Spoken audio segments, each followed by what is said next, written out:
Have you ever wondered why Abraham Lincoln had a beard? That may seem like a silly question. Maybe he just liked it. But it's quite possible he did so because of the opinion of a young supporter of his. While running for president in 1860, Lincoln was bashed by the media, newspapers calling him hatchet face and a horrid-looking wretch. On October 15, 1860, 11-year-old Grace Bedell wrote Lincoln a letter saying he should grow a beard, saying it could help aid his campaign as well as his appearance. Lincoln wrote her back making no promises and wondering if it might look silly to begin growing one now as he had never worn one. Over fall and winter of that year, he did in fact let it grow. During his famous train trip before his inauguration, he actually met Grace in New York, telling her, "You see, I let these whiskers grow for you, Grace." Before his death, he never did mention exactly why he grew his beard, but he did become the first US president with a beard. This rusty cap is the only thing covering the world's deepest hole. Similar to the race to space during the Cold War era was the race to the center of the Earth between the United States and Russia. The US managed to dig 601 feet deep below the sea floor in the Pacific before funding was cut in the 60s. In 1970, Russia took on the challenge, digging the Kola Super Deep borehole. Although only 9 inches in diameter, the total depth reached 40,230 feet. Drilling came to a halt in 1992 when temperatures unexpectedly reached 356 degrees Fahrenheit. The entire project was abandoned in 1995. In 2019, 74-year-old Cataline Metro was taking a hike in Phoenix, Arizona when she tripped, became disoriented, and needed help back down. A rescue team arrives, she is strapped into the Stokes basket and lifted off the ground. And that is when things spun out of control, literally. She began to rapidly spin in the air 175 times because I guess somebody counted. She suffered swelling, bruising, pain, discomfort, and anxiety. In December of 2021, she was awarded a $450,000 settlement from Phoenix. This is the most remote location on the entire planet, over 1,000 miles away from civilization in all directions. This is Point Nemo, officially named the Oceanic Pole of Inaccessibility. Nemo, translating to no one in Latin, is so isolated the closest human beings aren't even on the planet. The closest humans to Point Nemo are actually the astronauts aboard the International Space Station, which are around 258 miles from the Earth's surface at any given time. Starting in 1971, Point Nemo became a spaceship graveyard. It has since accumulated more than 263 pieces of space junk, including NASA's first space station, Skylab. 5 years ago, residents of Hawaii received a devastating message on their phones and televisions. A ballistic missile was headed for the island state, and it urged people to seek shelter. For 38 minutes and 13 seconds, people panicked and said their goodbyes to their loved ones, even after Jim Carrey was caught up in the disaster. Over 14,000 tweets were sent out, and then everyone received another message. It was a false alarm, a miscommunication during a drill. There is now a new form of execution in the US. Nitrogen hypoxia could be a new choice for death row inmates. The new method involves breathing in pure nitrogen and starving them of oxygen until death. Although it hasn't been used yet, it has been authorized for use in Alabama, Mississippi, and Oklahoma. This new method comes after many botched lethal injections, such as with Doyle Lee Ham in 2018, when prison officials struggled for nearly 3 hours to find a vein, resulting in the death warrant expiring. Believed to be more humane and efficient, though this has yet to be proved.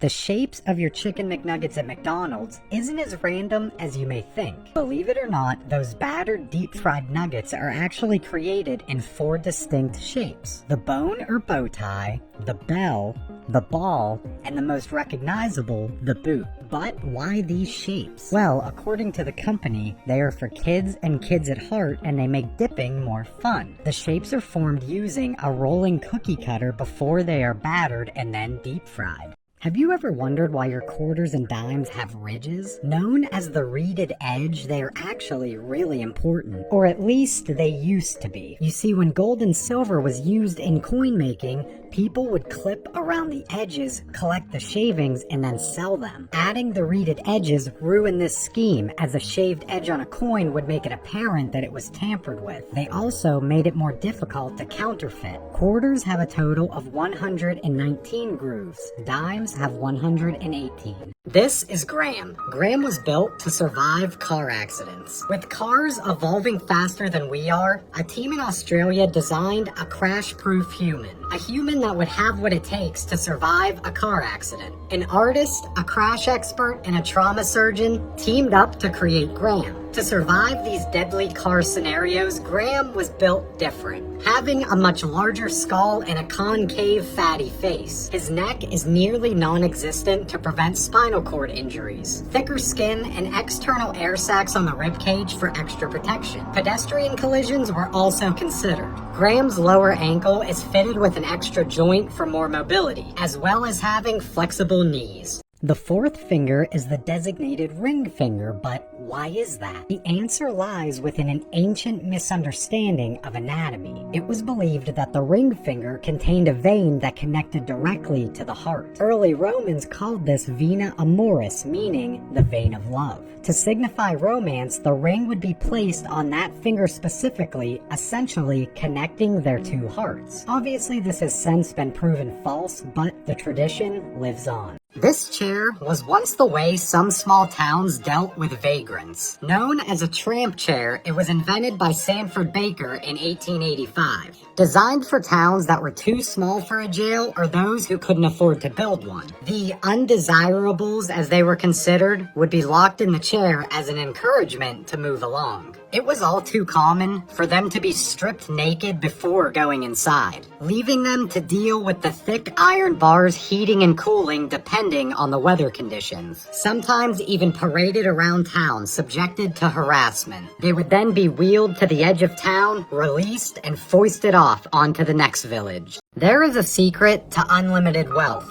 All it requires is a stomach-churning pair of pants. The pants in question are called necro pants and are an Icelandic legend. To create the gruesome necro pants, you must make a pact with a friend that when they die of natural causes, they agree to let you skin them from the waist down. Once the friend has died, they must be buried and dug up again. From there, you must skin them from the waist down without creating a single tear or hole. Once the pants have been created, you must wear them skin to skin. Then, you must steal a coin from a widower and place it in the empty scrotum of the pants. The pants will soon become a part of the wearer's body, and unlimited coins can be removed from the scrotum. This is not a normal telephone. Known as the Tucker telephone, it was designed to shock and torture prisoners. Invented by A.E. Rollins, who was the resident physician at the Tucker State Prison Farm in Arkansas. The device used parts from old crank telephones that was wired to two dry cell batteries. The ground wire would be wrapped around the big toe. The hot wire would be applied to the inmate's genitals. The crank would then be turned, sending a painful electric current through the body. Long-distance calls was the euphemism used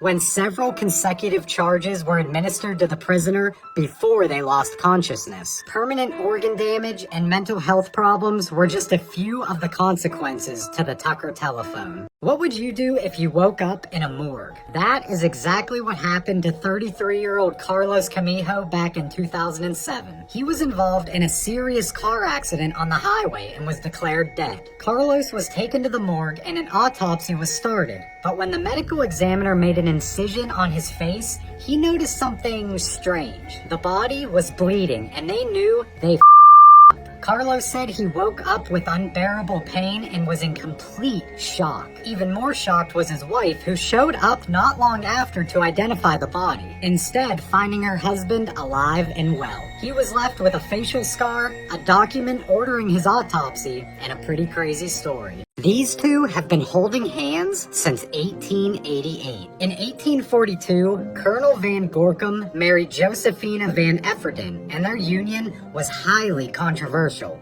as he was Protestant and she was Catholic. When he passed away in 1880, he was buried in the Protestant section of the Roermond Cemetery. She knew upon her death she would be buried in the Catholic section of the cemetery, so she made her wishes very clear. She did not want to be buried in her family's tomb. She wanted to be buried as close to her husband as possible. Separated by a wall and religion, their hands have been interlocked in eternal bliss for over 100 years. Why is this man wearing a board around his neck? That board was known as a kang and was a popular form of punishment in China up until the early years of the 20th century. The two-piece device was fastened around the neck and sealed along the edges with hinges or locks. The kang made it obvious that you did something wrong. Papers noting your crimes would be plastered on the board for all to see. The size and weight of the kang depended on the severity of your crime. Some could weigh upwards of 200 pounds. On top of the pain and shame, the kang was large enough that you could not reach your own mouth and had to rely on others for food and water. This artifact, recovered from a Roman fort, is one of three things. First discovered at the Vindolanda fort in 1992, as you can see, both ends of the ancient wooden phallus are noticeably smooth. Researchers have narrowed this down to three likely possibilities. It could have been used for culinary purposes or to grind up cosmetic or medicinal ingredients. Another theory says it could have been part of a statue that was frequently touched by people passing by to absorb good luck, which was quite common throughout the Roman Empire. The third theory, and the one I know you've been thinking about, is that it was used for some naughty Roman romance. It's also possible that it could have been a tool of torture rather than pleasure. Either way, it's safe to say this 2,000-year-old relic has definitely seen its fair share of action.